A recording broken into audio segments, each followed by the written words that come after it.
Hello guys, in this video I'm going to show you how you can change the wallpaper in the Firefox app. But first I just want to mention, please don't forget to subscribe to my channel, because at 10,000 subscribers I'm going to show you my whole YouTube revenue statistics and growth strategy, how to make money online. So let's jump into it. Open the Firefox app. On the bottom right corner you can see these three dots. This is the menu icon. Tap on it and tap on Customize Homepage.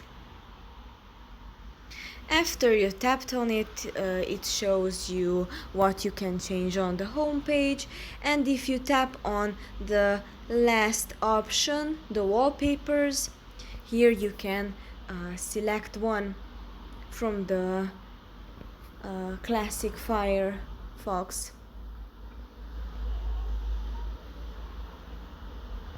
Let's say this one. If you tap on it, you select it. Then go back and this is how it looks. That's pretty much for this video. I hope it was helpful for you. If it was, please consider subscribing and see you in the next one.